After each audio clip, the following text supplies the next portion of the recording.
आज कौन है जो ये कह रहा है इनके खिलाफ ऑपरेशन नहीं करने चाहिए? हु इज दैट पर्सन जो कि इस पूरी कार्रवाई को चला रहा है कि बातचीत कर लें, ऑपरेशन बंद? Who is that person, which is that political thought जो ये कहती है कि खारजियों से, दहशतगर्दों से बातचीत करनी? आज वो रियासत में नहीं है, हिस्सा नहीं है रियासत का, तो आज भी वो ये कहते हैं आपके बच्चों के सर काट के उनसे फुटबॉल खेलते रहे, उनसे बातचीत कर लो। इस मुजरमाना बयानिए की कीमत कौन अदा कर रही है? आपकी फौज, आपकी पुलिस, आपके बच्चे। अब स्टेटस को नहीं चले। जो शख्स या गिरोह किसी मजबूरी की वजह से या अपने फायदे की वजह से खारजियों की सहूलतकारी कर रहा है, उसको पास 3 वाज़ेह चॉइसेस है कि वो खुद इन खारजियों को रियासत के हवाले करे या फिर वो दहशतगर्दी के खिलाफ कार्रवाइयों में रियासत के इदारों के साथ मिलकर इस नासूर को अपने अंजाम तक पहुंचाए। अगर ये दोनों काम नहीं करते, रियासत पाकिस्तान की तरफ से भरपूर एक्शन के लिए तैयार है।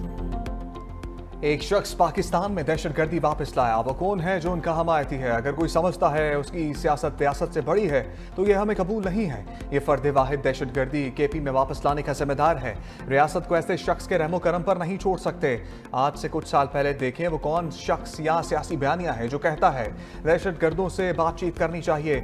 इस वक्त वो रियासत के जिम्मेदार थे और आज वो रियासत के जिम्मेदार नहीं है, लेकिन आज यही कह रहे हैं हर मसले का हल मुज़ाकरात नहीं होते। ऐसा होता तो फिर जंगे कभी नहीं होती। DGISPR लेफ्टिनेंट जनरल अहमद शरीफ चौधरी की पिशावर में प्रेस कॉन्फ्रेंस। कहा दहशतगर्दों के सहूलतकारों के लिए 3 ऑप्शंस हैं। दहशतगर्द हवाले करो या हमारे साथ मिलकर उनके खिलाफ लड़ो या एक्शन के लिए तैयार हो जाओ। खैबर पख्तूनख्वा में दहशतगर्दी को सियासी पुष्पनाही हासिल है। ऐसी सूबाई हुकूमत मंजूर नहीं जो ऑपरेशन में रुकावट बने। सियासी शोबदाबाजी से कोई फर्क नहीं पड़ेगा। सियासी गठजोड़ के बाइस दहशतगर्दी हो रही है।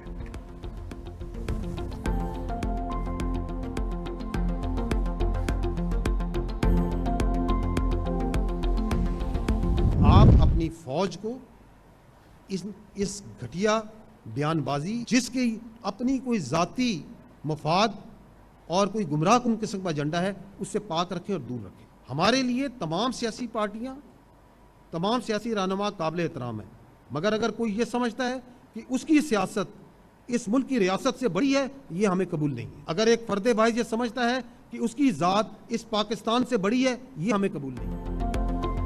हम रियासत नहीं है, रियासत का महज इदारा है। हम फैसले नहीं करते। जिन मामलात से हमारा ताल्लुक होता है महज उनमें अपनी राय देते हैं। फैसले सियासी हुकूमत करती है, फैसले रियासत करती है। DGISPR लेफ्टिनेंट जनरल अहमद शरीफ चौधरी ने कहा हमारे लिए सब सियासी जमातें और सियासी रहनुमा काबिल एहतराम हैं। आप हमें सियासत में ना लाएं। हमारे लिए सियासतदान काबिल एहतराम हैं। फौज को घटिया बयानबाजी और गुमराहकुन प्रोपेगेंडे से दूर रखें। नेशनल एक्शन प्लान के तमाम नुकात पर अमल ना होने से दहशतगर्दी बढ़ी। खैबर पख्तूनख्वा की अदालतों से दहशतगर्दों को सजा क्यों नहीं मिली?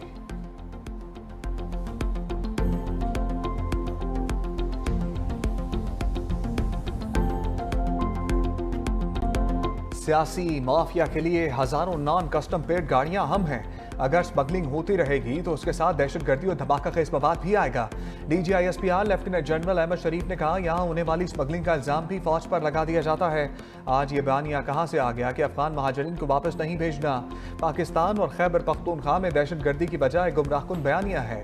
उम्मीद है KP के अवाम की हिफाजत के लिए अफगानिस्तान से सिक्योरिटी की भीख मांगने की बजाय सूबे के जिम्मेदारान खुद हिफाजत करेंगे।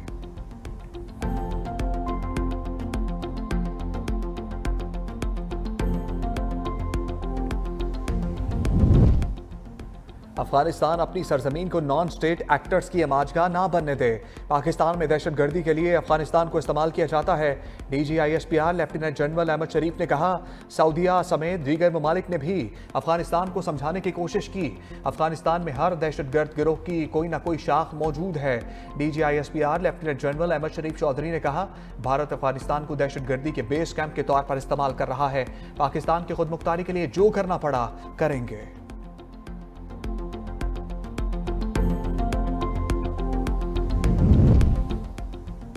तर्जमान पाक फौज ने जनरल फैज के कोर्ट मार्शल में ताखीर पर एतराज मुस्तरद कर दिया। बोले जिसका ट्रायल हो रहा है वो साबिक DGISI है। ये इंतहाई अहम नौयत का मामला है जिसका एक कानूनी तरीकाकार है। फील्ड जनरल कोर्ट मार्शल में ताखीर की परवाह नहीं। इंसाफ के तकाजे पूरे होंगे। अफवाज पाकिस्तान में दिफा के लिए तमाम हुकूक हासिल होते हैं।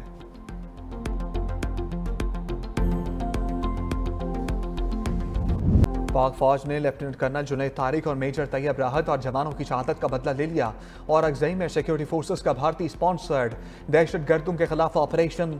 ISPR के मुताबिक पाक फौज के अफसरों और जवानों की शहादत में मुलविस तमाम 30 दहशत गर्द वासिल जहन्नुम इलाके में क्लियरेंस और सैनिटाइजेशन ऑपरेशन किया गया। पाक फौज मुल्क से भारतीय स्पॉन्सर्ड दहशत गर्दी के मुकम्मल खात्मे के लिए पुरअज़्म है।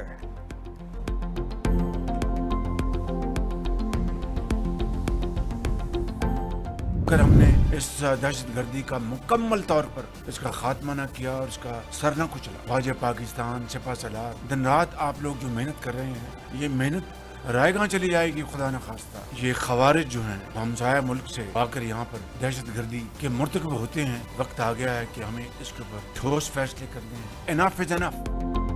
दहशत गर्दों के नापाक अज़ान को कभी कामयाब नहीं होने देंगे। दहशत गर्दी की अफरियत के मुल्क से मुकम्मल खात्मे तक उसके खिलाफ जंग जारी रखेंगे। वज़ीर आज़म शहबाज शरीफ ने कहा, अर्ज़ वतन की हिफाजत के लिए गैर मुतज़्ज़ल अज़म में मुझ समेत पूरी कौम अपनी बहादुर अफवाज के शाना बशाना खड़ी है। अफवाज पाकिस्तान के शोहदा मुझ समेत पूरी कौम का फ़ख्र हैं।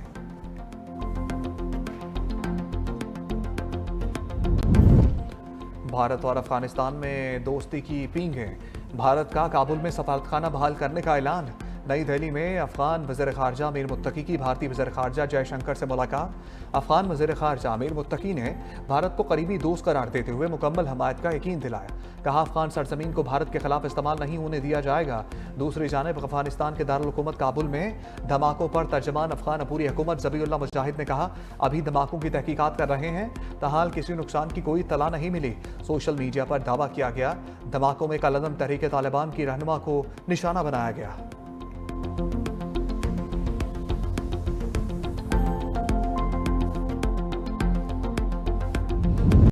वज़ीर दिफा ख्वाजा आसिफ ने अफगानिस्तान को जवाबी कार्रवाई की वार्निंग दे दी। एक्स पर बयान में लिखा, अफगान सरजमीन में खारजी पाक सरजमीन पर आखिर खून बहाए और पाकिस्तान को इस खून का हिसाब देने के लिए अफगानिस्तान में दाखिल होना पड़े तो वो हमारा हक है। काबुल अब तक कोई जमानत नहीं दे सका कि उनकी सरजमीन हमारे खिलाफ भारत नवाज फित्तल खवारिज इस्तेमाल नहीं करेगा। हमारी मिट्टी के तकद्दुस को पामाल ना होने दें। हम भी आपकी जमीन पर आंच नहीं आने देंगे।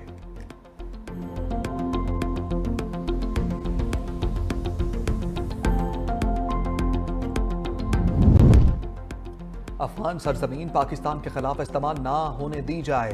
पाकिस्तान अफगानिस्तान की खुदमुख्तारी और खारजा पॉलिसी के हक का एहतराम करता है।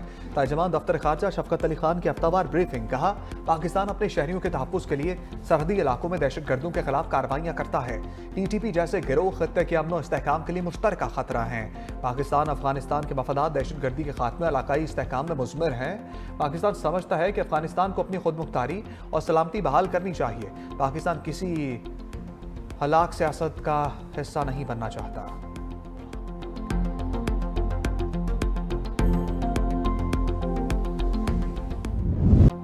मजहबी जमात की एहतजाज की कॉल पर पंजाब भर में दफ़ा 144 नाफिज। लाहौर इस्लामाबाद और लाहौर सियालकोट मोटरवे मुकम्मल बंद। शाहदरा के मुकाम पर रावी पुल को कंटेनर लगाकर सील कर दिया गया। GT रोड पर मुरीद के गुज्जाबाला समेत मुख्तलिफ मकामात को रुकावटें खड़ी करके बंद कर दिया गया। लाहौर में ऑरेंज लाइन ट्रेन और मेट्रो बस सर्विस भी मुअत्तल। उधर रावलपिंडी के बेशतर सड़कों पर कंटेनर्स लग गए। जुड़वा शहरों के संगम फैजाबाद पर कंटेनर्स का राज। Rawalpindi Islamabad metro bus service मुअत्तल। जुड़वा शहरों को मिलाने वाले तमाम रास्ते सील कर दिए गए। तालीमी इदारे भी बंद रहे। जुड़वा शहरों में मोबाइल और इंटरनेट सर्विस भी ताहुक्म सानी मुअत्तल रहेगी।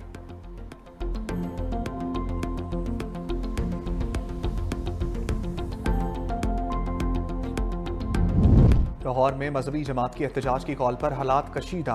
पंजाब यूनिवर्सिटी बंद। UET लाहौर कालाशाह काकू का न्यू कैंपस भी तालीमी सरगर्मियाँ मुअत्तल। पंजाब यूनिवर्सिटी में LLB के इम्तहानात मुलतवी कर दिए गए। पंजाब पब्लिक सर्विस कमीशन के इम्तहानात और पैराफोर्स के सब डिविजनल इन्फोर्समेंट अफसर का टेस्ट भी मनसूख। मुलतवी होने वाले इम्तहानात और टेस्ट की नई तारीखों का ऐलान बाद में किया जाएगा। लाहौर के बेशतर कॉलेजेस और स्कूलों में जल्द छुट्टी दे दी गई।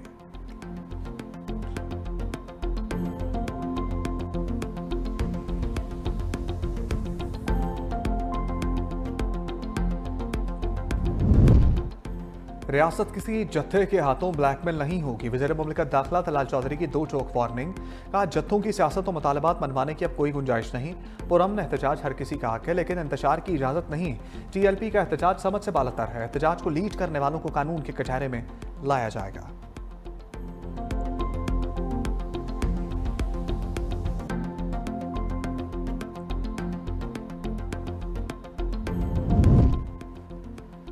वफाकी वज़ीर दाखिला मोहसिन नकवी और वज़ीर मुमलिकत तलाल चौधरी का फैज़ाबाद का दौरा, मुख्तलिफ इलाकों में सिक्योरिटी इंतजाम का जायज़ा लिया। मोहसिन नकवी की इस्लामाबाद पुलिस और फेडरल कांस्टेबलरी के जवानों से मुलाकात, ड्यूटी पर मौजूद जवानों का हौसला बढ़ाया, जवानों से खाने पीने की फराहमी के बारे में पूछा। वज़ीर दाखिला का कहना था कि आप सब पाकिस्तान के सिपाही हैं, कानून की अमलदारी यकीनी बनाने में आप कलीदी किरदार अदा कर रहे हैं।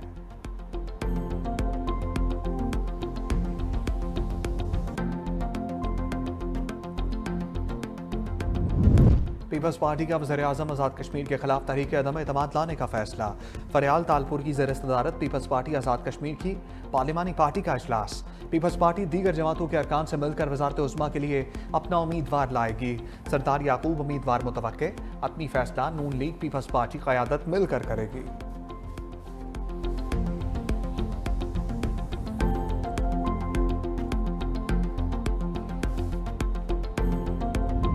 खैबर पख्तूनख्वा में अली अमीन गंडापुर के इस्तीफे के बाद सियासी राब्तों में तेजी आ गई।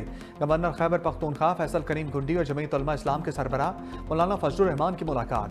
अली अमीन गंडापुर के इस्तीफे के बाद पैदा होने वाली सूरत हाल पर तबादला ख्याल किया गया।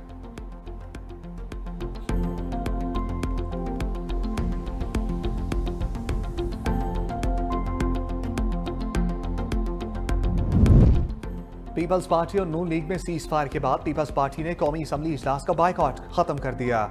पीपल्स पार्टी अरकान की ऐवान की कार्रवाई में शिरकत, दूसरी जानब स्पीकर सरदार अयाज सादिक का ही पार्लियामेंट की तरफ अहम कदम। तमाम अरकान को iPad फराहम कर दिए गए। कौमी असम्बली में वक्फा सवालात के दौरान तारिक फजल चौधरी ने अरकान के सवालों के जवाब दिए।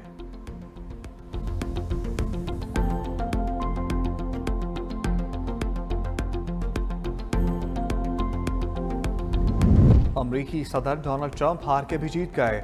नोबेल अमन इनाम जीतने वाली मारिया कॉर्वेना ने अपना नोबेल इनाम अमरीकी सदर ट्रंप के नाम कर दिया। सोशल मीडिया पर अपने बयान में कहा, नोबेल इनाम वेनेजुएला के मजलूम अवाम और ट्रंप के नाम करती हूँ। सदर ट्रंप ने हमारी आज़ादी की तहरीक में फैसला कुन किरदार अदा किया। आज पहले से बढ़कर अमरीका के अवाम हमारे साथ हैं, हम फतह की दहलीज पर हैं। नोबेल इनाम वेनेजुएला के अवाम की जद्दोजहद का एतराफ़, आज़ादी की जीत की तरफ कदम है।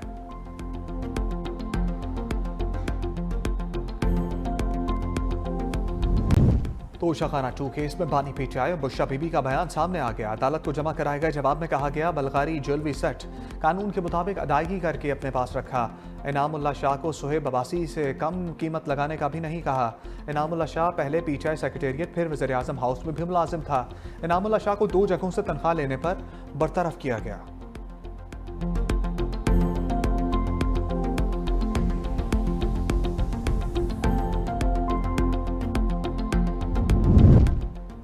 एक हफ्ते में महंगाई की शरह में 0.17% का इजाफा हो गया।